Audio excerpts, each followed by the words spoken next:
അങ്ങനെ നമ്മുടെ സ്വന്തം മമ്മൂട്ടി, ദ മെഗാസ്റ്റാർ മമ്മൂട്ടിയുടെ ടർബോ സിനിമ കണ്ടിരിക്കുകയാണ്. ഈ സിനിമയെ കുറിച്ച് ഒറ്റ വാക്കേ പറയുള്ളൂ, അടി. അടി എന്ന് പറഞ്ഞാൽ പൊരിഞ്ഞടി. അല്ലാണ്ട് ഇതിലൊരു കഥ പ്രതീക്ഷിച്ച്, ഇതിൽ ഭയങ്കര സംഭവങ്ങൾ പ്രതീക്ഷിച്ച് ഒന്നും ആരും സിനിമയ്ക്ക് ടിക്കറ്റേ എടുക്കണ്ട.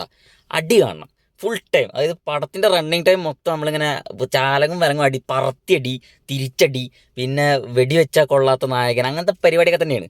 പക്ഷെ അടി കാണാൻ വേണ്ടിയിട്ട് ഈ പടത്തിന് കണ്ണും പൂട്ടിക്കയറാം. കിഡിലൻ അടികളാണ്. പിന്നെ ഇതിൻ്റെ ക്യാമറമാൻ വിഷ്ണു ശർമ്മ, എനിക്ക് തോന്നുന്നു കുറച്ച് കാലത്തിന് ശേഷം മൂപ്പര് ചെയ്യണത്. മൂപ്പര് ശരിക്ക് അടിയൊക്കെ അതിഗംഭീരമായിട്ട് ഷൂട്ട് ചെയ്യുന്നുണ്ട്. അത് പൊളിച്ചടിക്കുന്നുണ്ട്. പിന്നെ മമ്മൂക്കയാണെങ്കിൽ മമ്മൂക്കയുടെ പുതിയ പുതിയ കിഡിലൻ ഐറ്റംസ് ഉണ്ട്. പിന്നെ നമ്മുടെ ഷെട്ടിയണ്ണൻ, എൻ്റെ അമ്മോ, അണ്ണൻ്റെ മലയാള സിനിമയ്ക്കുള്ളൊരു വരവ് അത് നല്ല രസമായിട്ട് ചെയ്തിട്ടുണ്ട്. മൊത്തത്തിൽ ഈ പടത്തിനെ കുറിച്ച് പറയുകയാണെങ്കിൽ ഇത് ഒരു അടിപ്പടം മാത്രമാണ്. അപ്പോൾ അങ്ങനെ മാത്രം പോയി കാണുക, അല്ലാതെ ഭയങ്കര സംഭവം അതാണ് ഇതാണെന്നൊന്നും വിചാരിച്ച് അങ്ങനെ ഒരു അഭിപ്രായം ഞാൻ പറയൂല.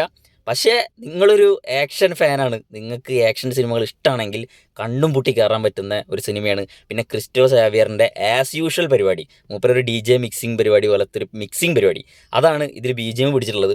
പിന്നെ വൈശാഖിൻ്റെ പരിപാടികൾ, വൈശാഖ് സിനിമകൾ കാണുന്നവർക്കറിയാം ഇത് ഏത് ലെവലിലേക്ക് പോകുന്നുള്ളത്. അപ്പോൾ അത്രയൊക്കെയാണ് സിനിമയെക്കുറിച്ച് പറയാനുള്ളത്. ഒരു അടിപ്പടം.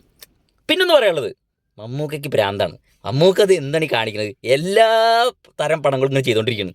ബ്ലാക്ക് ആൻഡ് വൈറ്റ് ചെയ്ത്, മറ്റേ ഇത് മറിച്ച് ചെയ്ത്, ഇതിപ്പോൾ ഒരു ഒടുക്കത്തെ ആക്ഷൻ പടം. ഓ എൻ്റെ അമ്മൂ. പിന്നെ പറയാൻ വിട്ടുപോയ മറ്റൊരു കാര്യം എന്ന് പറഞ്ഞിട്ടുണ്ടെങ്കിൽ, മിഥുൻ മേനോൻ തോമസ് എന്ന റൈറ്ററാണ്. ഇത് മൂപ്പരുടെ സ്ഥിരം പരിപാടി ഇതിൽ പിടിച്ചിട്ടുണ്ട്. അത് പേഴ്സണലി എനിക്ക് തീരെ ഇഷ്ടമല്ലാത്ത പരിപാടിയാണ്.